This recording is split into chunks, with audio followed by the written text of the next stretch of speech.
Hello दोस्तों, कैसे हैं आप सभी लोग। उम्मीद करते हैं आप सभी अच्छे होंगे। अभी एक रिसेंटली एक बहुत बड़ी खबर आ रही है। आंध्र प्रदेश सरकार ने घोषणा की है वो अपने 3 राजधानियों वाला प्रस्ताव को वापस लेगी। राज्य के सबसे बड़े वकील यानी एडवोकेट जनरल सुब्रमण्यम श्रीराम ने हाई कोर्ट को बता दिया है और ये भी कहा है कि आंध्र प्रदेश की सिर्फ एक राजधानी रहेगी और वो है अमरावती। इससे पहले जून 2020 में एक लॉ बनाया गया था जिसका नाम था Andhra Pradesh capital region development repeal act, जिसने टीडीपी पार्टी के द्वारा अमरावती को स्टेट कैपिटल बनाए जाने वाला नोटिफिकेशन को रद्द कर दिया था।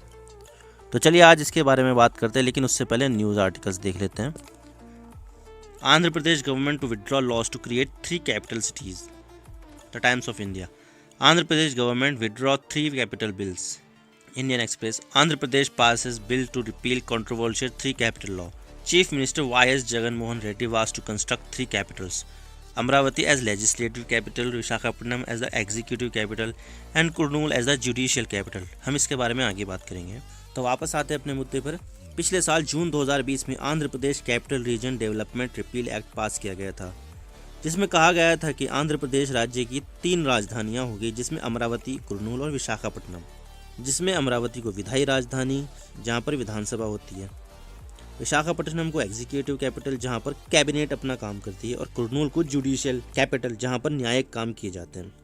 तो इस बिल को नल एंड वॉइड करने के लिए एक दूसरा बिल लाया गया जिसका नाम the AP's decentralisation and inclusive development of all region repeal bill 2021 लाया गया, जिसके जरिए जो जून 2020 में 3 राजधानियों वाला लॉ था वो रद्द कर दिया गया। इसका मतलब ये है कि अब आंध्र प्रदेश की सिर्फ एक राजधानी होगी और वो है अमरावती। मैं आपको अमरावती की लोकेशन और बाकी जगह की लोकेशन दिखा देता हूँ। तो देख सकते हैं ये है आंध्र प्रदेश का मैप, जहाँ पर आपको 3 शहरों के नाम दिखेंगे, कुर्नूल, अमरावती और विशाखापट्टनम। ये 3 राजधानियाँ थी आंध्र प्रदेश की, जैसे विशाखापट्टनम थी executive capital, Amravati legislative capital और कुर्नूल जो थी वो जुडिशियल कैपिटल थी। लेकिन सवाल यह आता है कि 3 राजधानियों वाला डिसीजन वापस क्यों लिया गया। तो इसका जवाब यह है कि राज्य में जब 3 राजधानियों वाला बिल पास किया गया था तो जिन किसानों ने राजधानी बनाने के लिए अपनी 3,40,000 एकड़ ज़मीन को राजधानी बनाने के लिए दी तो उन्होंने विरोध करना शुरू कर दिया और इन किसानों को सपोर्ट करने के लिए अपोजिशन पार्टी ने किसानों का साथ देना शुरू कर दिया, जिससे वो किसानों के दम पर अपनी राजनीति को चमका सके। लेकिन इसमें किसानों के लिए क्या कंसर्न था। देखिए, जिन किसानों ने अमरावती को राजधानी बनाने के लिए ज़मीन दी थी उनको लगता था कि जब अमरावती राजधानी बनेगी तो वहाँ का विकास ज़्यादा होगा।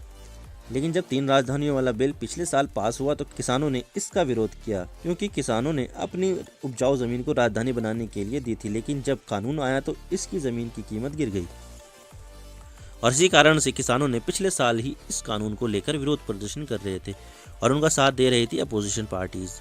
और इन 3 राजधानियों वाले कानून को रद्द करवाने को लेकर किसान हाई कोर्ट चले गए, जो अभी अमरावती में ही है, क्योंकि वो 3 राजधानियों वाला लॉ अभी पूरी तरह से लागू नहीं हो पाया था, जिससे सारा काम अमरावती से ही हो रहा था।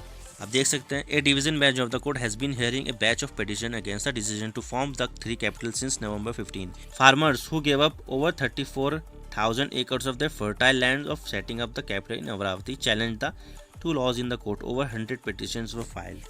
इस कानून को लेकर 100 PIL यानी जनहित याचिका फाइल की गई। लेकिन जब किसानों का विरोध बढ़ने लगा और इसमें विपक्षी पार्टियां भी कूदी तो आंध्र प्रदेश के सीएम जगन मोहन रेड्डी ने कैबिनेट मीटिंग बुलाकर 22 नवंबर को यानी कल इस कानून को रद्द कर दिया, जिससे राज्य की 3 नहीं सिर्फ एक ही राजधानी रह गई। और इसके बाद जगन मोहन रेड्डी ने अपना स्टेटमेंट दिया, जो मैं आपको दिखा देता हूँ। Our intention of decentralized development of the state has been twisted, distorted and misinformation launched. Also, legal hurdles were created and court case filed. News agency PTI quoted the chief minister. यानी कि ये कहा गया था कि हमारा जो मकसद था डिसेंट्रलाइज डेवलपमेंट का वो थोड़ा तोड़ मरोड़ कर पेश किया गया और साथ में बहुत से यहाँ पर कानूनी अड़चन भी थी। We believe that decentralization of capital much needed in Andhra Pradesh. Government is going to take back the bill which introduced earlier. We will introduce a new bill with no error. Chief Minister Jagan Mohan Reddy said in a statement in the State Assembly. तो आंध्र प्रदेश की सरकार ने ये bill तो वापस ले लिया है, लेकिन इसका मतलब ये नहीं है कि वो वापस से नहीं ले आ सकती। इन्होंने कह दिया है कि बिल वापस आएगा, लेकिन इस बार बिना किसी एरर के साथ आएगा। लेकिन ये कब आता है ये तो चीफ मिनिस्टर ही बता सकते हैं। अब इसके बारे में तो कोई बयान आया नहीं है। लेकिन ऐसा नहीं है कि भारत में किसी राज्य की एक ही राजधानी हो। भारत में अनेक राज्य ऐसे हैं जहां पर 2 राजधानियां हैं, जैसे हिमाचल प्रदेश। आप देख सकते हैं हिमाचल प्रदेश की समर कैपिटल शिमला है और विंटर कैपिटल धर्मशाला। और दूसरा राज्य आता है महाराष्ट्र, जिसकी 2 कैपिटल है, मुंबई और नागपुर। विंटर कैपिटल इसकी नागपुर है लेकिन समर कैपिटल इसकी मुंबई है।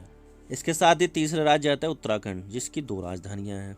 समर कैपिटल है गैरसैंण और विंटर कैपिटल है देहरादून। आप देख सकते हैं तस्वीरों में Gairsain Uttarakhand new summer capital.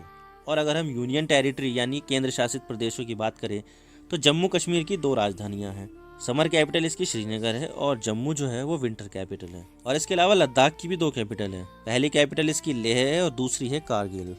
तो ये है अंत इस वीडियो का। उम्मीद करता हूँ आपको वीडियो अच्छी लगी होगी। वीडियो अच्छी लगी है तो लाइक कीजिए, शेयर कीजिए। चैनल पर अगर नए हो तो चैनल को ज़रूर सब्सक्राइब कीजिए और बेल आइकन को दबा दीजिए।